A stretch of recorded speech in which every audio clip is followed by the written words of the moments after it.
Bonjour à tous et bienvenue dans la Semaine de l'écho sur France 24. Nous sommes au Grand Théâtre de Bordeaux à l'occasion du Forum d'Avignon qui réunit des personnalités du monde de la culture, de l'économie et du numérique. La culture, c'est le troisième poste européen en termes de création d'emplois avec 7 millions d'emplois.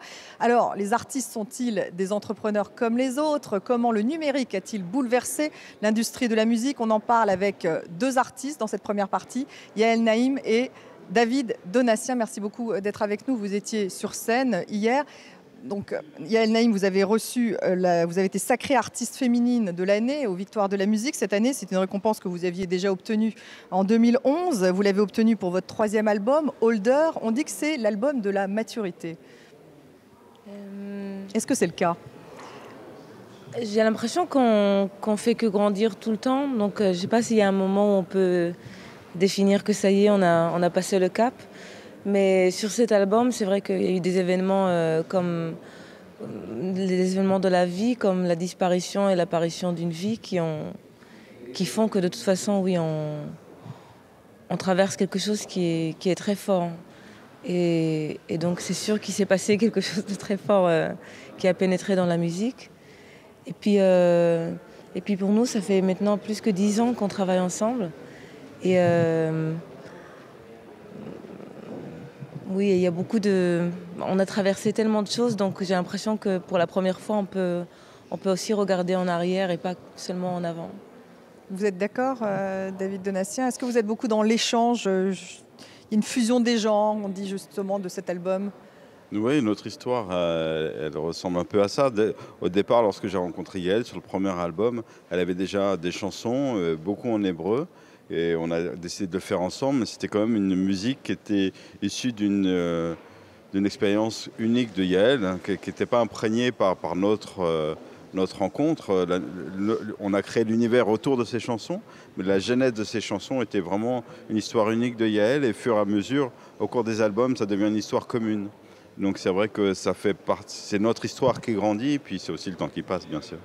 Alors c'est vrai, Yael Naïm, que ce forum est beaucoup axé aussi sur le numérique et l'économie. Est-ce que vous le ressentez, vous, à quel point le numérique a bouleversé votre industrie quand vous créez, par exemple?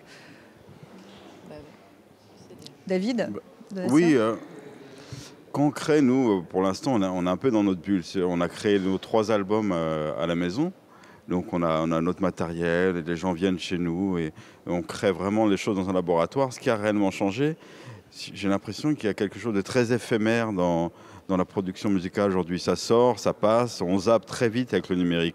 On regarde des bouts de choses et puis le nouveau truc arrive, donc on passe au nouveau truc. Et c'est très dur de durer. Je pense que le numérique a ramené quelque chose d'assez volatile et qui crée quand même... Tout est plus éphémère, en fait. Ouais, j'ai l'impression que même l'écoute est éphémère. Il y a une écoute sur un ordinateur, vite fait, entre deux trucs. Et les gens adorent des bouts d'une minute de quelque chose, quoi.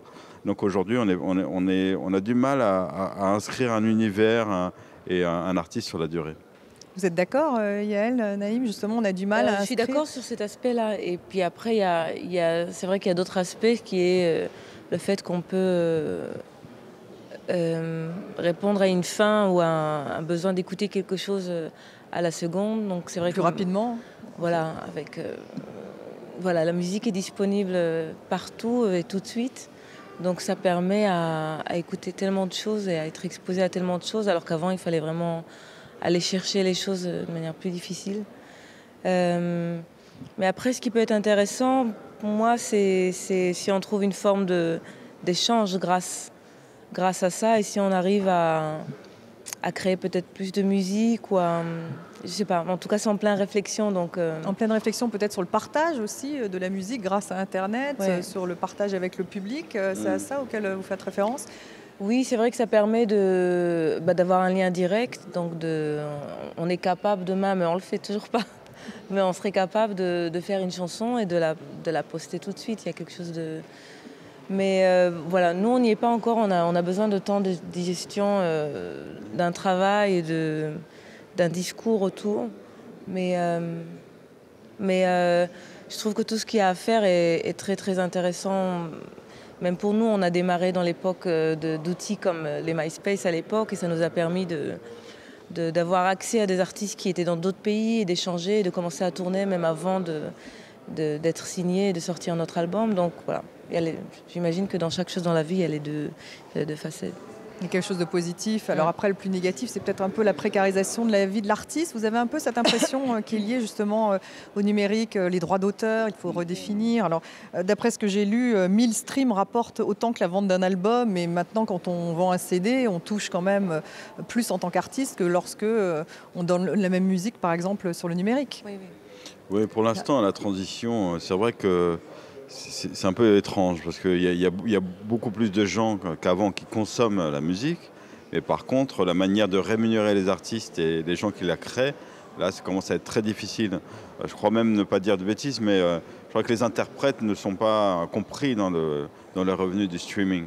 C'est-à-dire qu'il y a les auteurs-compositeurs, mais les gens qui la jouent, la musique, eh ben, eux, ils ont des droits normalement qui ne sont pas défendus forcément par le numérique.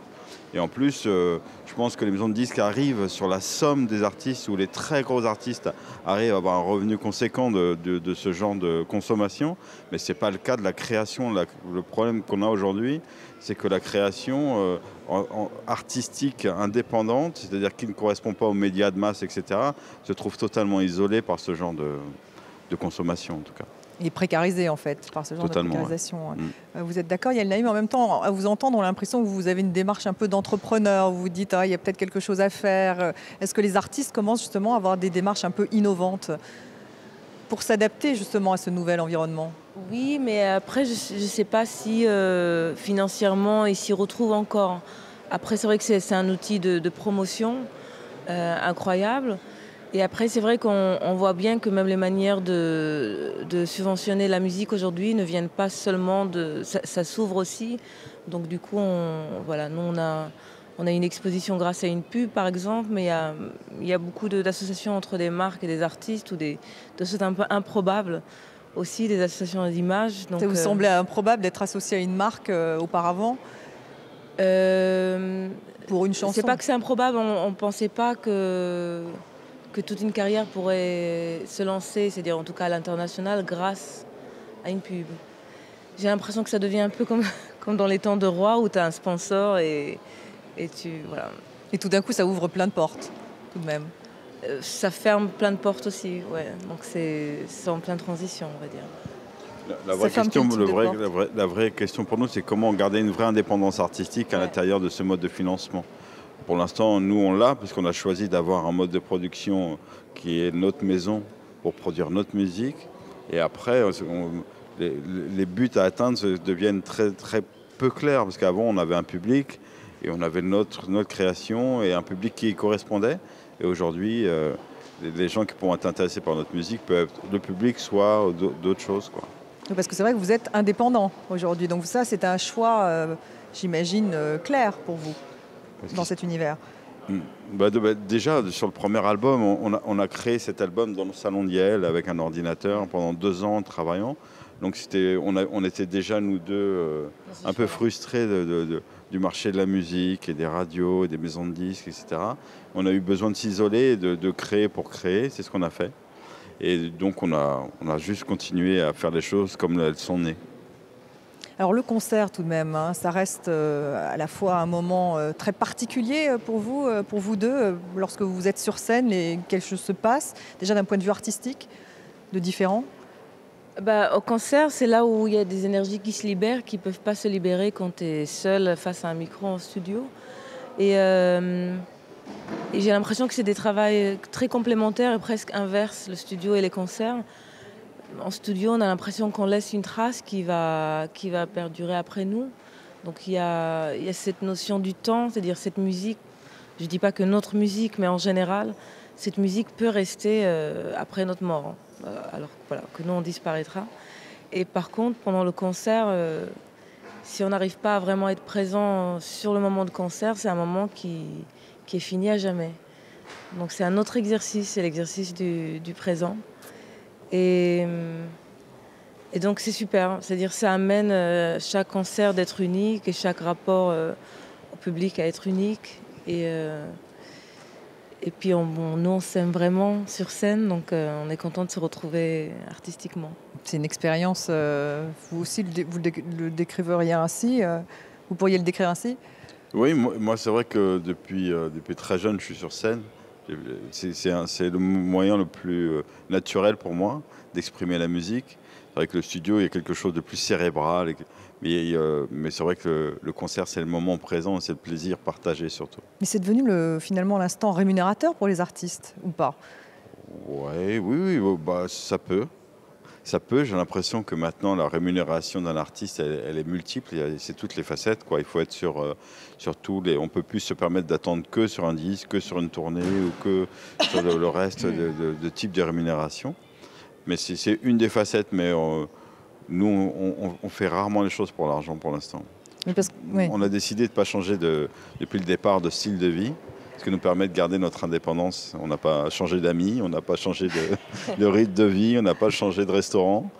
Et ça nous permet d'être tranquille et arrivera ce qui arrivera. Merci en tout cas à tous les deux. Alors restez avec nous, on se retrouve juste après le journal pour la deuxième partie de la Semaine de l'Écho. On va retrouver un chef d'orchestre ici au théâtre de Bordeaux, Raphaël Pichon. Restez avec nous.